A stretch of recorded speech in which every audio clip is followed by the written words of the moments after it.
வணக்கம், நலமா இருக்கீங்களா? நான் லக்ஷ்மி பாய், இது கிரீன்ஸ் கவுன்சிலிங். நான் எப்படிப்பட்ட ஒரு பர்சன் அப்படின்னா, நான் யாருக்குனாலும் ஹெல்ப் பண்ணணும், எல்லாருக்கும் என்னை பிடிக்கணும், நான் யாரையும் ஹர்ட் பண்ணிடக்கூடாது, இப்படியெல்லாம் இருந்திருக்கேன். ஸோ அதனால் நிறையா ஹர்ட் ஆகியிருக்கேன். நான் யாரையும் ஹர்ட் பண்ணக்கூடாதுன்னு நினைப்பேன், பட் நான் ஹர்ட் ஆகியிருக்கேன். நானும் ஹர்ட் பண்ணியிருக்கலாம். பட் யார் என்ன கேட்டாலும் நம்ம செய்யணும், செய்கிற மாதிரி ஒரு நிலையில் இருக்கணும், எல்லார்கிட்டையும் நம்ம நல்லா பேசணும், ஈஸியாக எடுத்துக்கணும் விஷயங்களை, இப்படி எல்லாம் நிறையா யோசிப்பேன். இப்பயும் நிறைய விஷயத்தில் நான் அப்படி தான் இருக்கேன். Yes, I am quite happy. ஆனால் ஏதோ ஒரு இடத்துல நம்ம ஓடி ஓடி எல்லாருக்காகவும் இருக்கும் பொழுது நம்ம நிறைய இடத்துல காயப்பட்டு நிற்கிறோம் அப்படிங்கிறது எனக்கு புரிய ஆரம்பிச்சிது. அப்போ அதுக்காக நான் மற்றவங்களை காயப்படுத்தணும்னு நினைக்கல, பட் அவங்க என்னை எப்படி நடத்தணும் அப்படிங்கிறத நான் முடிவு பண்ணணும்னு யோசித்த சில விஷயங்கள் எல்லாம் உண்டு. ஒருத்தர் நம்மளை எப்படி நடத்துகிறாங்கங்கிறது நம்ம செய்கிற செயல்களில் கூட இருக்குது. ஸோ அவ்வளோ டிஸ்ரெஸ்பெக்டிவாக இல்லை நம்மளை கண்டுக்காமல் அப்படின்னு இருக்கும்பொழுது அவங்க அவ்வளோ தூரம் இருக்கிறதுக்கு நம்ம ஏதோ ஒரு இடத்துல காரணம் ஆகிடுறோமோன்னு யோசித்தோம் அப்படின்னா நம்ம சில விஷயங்களெல்லாம் பண்ண மாட்டோம். அதுதான் இன்றைக்கி பார்க்க போகிறோம். நம்மளை அறியாமல் எந்தெந்த இடத்துலலாம் அவங்க நம்மளை எப்படி நடத்தணும்னு முடிவு பண்ணுறோம் தெரியுமா? அதில் மொதல் விஷயமே, நிறைய பேருக்கு நோ, முடியாது அப்படின்னு சொல்லவே தெரியாது. நமக்கு முடியுதோ முடியலையோ ஒருத்தர் கேட்டாங்க அப்படின்னா எஸ்ன்னு தான் சொல்லுவோம். ஸோ இவங்களுக்கு இவங்களுக்கு முடியுமா முடியாதான்னு யோசிக்கவே மாட்டாங்க. எப்போனாலும் நம்ம சரின்னு சொல்லும் பொழுது நம்மக்கிட்ட ஒரு விஷயம் சொல்லிவிட்டு நம்ம செய்வோன்னு தானே எதிர்பார்ப்பாங்க. ரெண்டாவது, என்ன பண்ணாலும் சரி, இட்ஸ் ஓகே, பரவாயில்ல அப்படின்னு சொல்லுவோம். ஆனால் நமக்கு பரவாயில்லாமையாக இருக்கும். இட்ஸ் நாட் ஓகே அப்படின்னு தான் சொல்லணும்னு தோணும். ஆனால் சரி, பரவாயில்ல, சரி சரி அப்படிங்கும்போது நம்மளை எவ்வளோ ஈஸியாக எடுத்துப்பாங்க.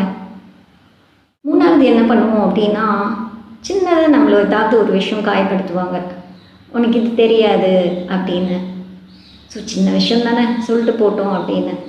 பட் நம்ம அதை பெருசாக அதுக்கு ஒன்றும் சொல்லலை அப்படின்னா அடிக்கடி அதை சொல்ல ஆரம்பிப்பாங்க. டைனி கட்ஸ் தான், ஆனால் அது சில நேரம் பிக்கர் வூண்ட்ஸை கொடுக்கும் நமக்கு. இதுலேயும் கவனம் வேணும். அடுத்து என்ன அப்படின்னா, அவங்களுடைய வேகான ஒரு பிஹேவியரை நம்ம அக்செப்ட் பண்ணிப்போம். நம்மக்கிட்ட தெளிவாக எந்த விஷயத்தையும் முழு விவரமாக சொல்லவே மாட்டாங்க, அரைகுறையாக தான் சொல்லுவாங்க. இவங்கக்கிட்ட எதுக்கு சொல்லிட்டு அப்படின்னு. ஆனால் தெரிஞ்சுக்க வேண்டிய உரிமை இருக்கிற போது நம்ம அதை தெரிஞ்சுக்கணும்னு நினைப்போம்ல. ஸோ அவங்களுடைய இந்த மாதிரி பிஹேவியரை கண்டிப்பாக நம்ம சொல்லி தான் ஆகணும். எதுவானாலும் எனக்கு தகவல் கரெக்டாக சொல்லுங்கள் அப்படின்னு. அவங்களுடைய வேக் பிஹேவியரு நம்ம அதை அக்செப்ட் பண்ணிக்கிட்டே இருந்தோம் அப்படின்னா அவங்கக்கிட்டேருந்து சீக்கிரம் எந்த ரெஸ்பெக்டும் கிடைக்காது. ரெஸ்பெக்ட் இல்லாதனால தான் இந்த வேக் பிஹேவியரு. அடுத்து, என்ன சொன்னாலும் சரி, ஸ்டே காம், அதுதான் கரெக்டு, வாயை மூடிட்டு இருக்கணும் அப்படின்னு. நமக்கு ஒன்று மனசார பிடிக்கல, அவங்க செய்கிறது சரியில்லை, இல்லை நம்மளை காயப்படுத்துது அப்படின்னா வாயை திறந்து சில நேரம் பேசி தான் ஆகணும். அவங்கள காயப்படுத்துகிற மாதிரி பேசணுங்கிற அவசியம் இல்லை, ஆனால் சொல்லணும்ல நீங்கள் காயப்பட்டிருக்கீங்க அப்படின்னு. மௌனமாகவே இருந்தால் நல்ல வேலைன்னு நினைப்பாங்க. அடுத்து drop every thing for others and always available for them. உங்களுக்கு என்ன வேலை இருந்தாலும் சரி, அதை அப்படியே விட்டுட்டு அவங்களுக்காக நிற்கிறது. அவங்க என்ன கேட்டாலும் சரி அப்படின்னு பக்கத்தில் நிற்கிறது. ஸோ உங்களை டேக் இட் ஃபார் கிராண்டடாக தான் எடுத்துப்பாங்க. ஸோ அவங்களுக்கு ஒரு காரியம் ஆகணும்னா இப்படி இருந்தீங்கன்னா உங்ககிட்ட தான் வருவாங்க. உங்களால் முடியுமா முடியாதா, உங்ககிட்ட கேட்கலாமா கூடாதா, நீங்கள் பிஸியாக இருப்பீங்களா, நீங்கள் இங்கே இப்போ செய்ய முடியுமாங்கிற யோசனைலாம் வராது. அவங்கக்கிட்ட கேட்டால் செய்வாங்க அப்படிங்கிற மாதிரி ஆகிடும். அடுத்து, தப்பே பண்ணியிருக்க மாட்டீங்க, ஆனால் நீங்கள் தான் ஒவ்வொரு தடவையும் சாரி கேட்பீங்க. பண்ணாதீங்க அது.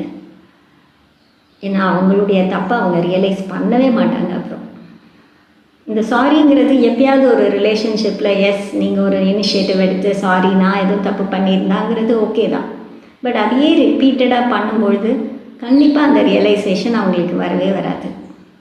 எப்படி தப்பே பண்ணாமல் சாரிங்கிறதும் தப்பே பண்ணாமல் ஓவராக நம்மளை எக்ஸ்பிளைன் பண்ணிகிட்டே இருக்கிறது. அது அப்படி, இது எப்படி அப்படின்னு எப்போதுமே நம்மளை ப்ரூவ் பண்ணணும் அப்படிங்கிறதுல ஸோ இந்த மாதிரி பீப்புள் கிட்ட எப்போதும் ஓவர் எக்ஸ்பிளைன் பண்ணவே கூடாது.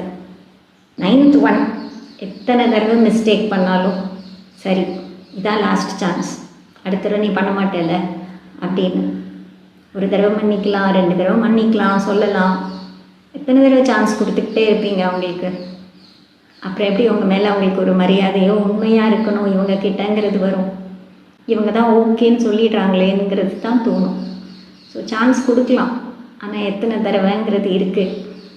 ஃபைனலி அது யாராக இருந்தாலும், வெரி க்ளோஸான ஒரு ரிலேஷன்ஷிப்பாக இருந்தாலும், அவங்களோட பர்சனல் விஷயங்களை எந்த அளவுக்கு தலையிடணும், அவங்க உங்களுடைய பர்சனல் விஷயங்களில் எவ்வளோ தலையிடலாம், அந்த பவுண்ட்ரிஸ் கரெக்டான டிஸ்டன்ஸ் மெயின்டைன் பண்ணுறதும் அவசியம்.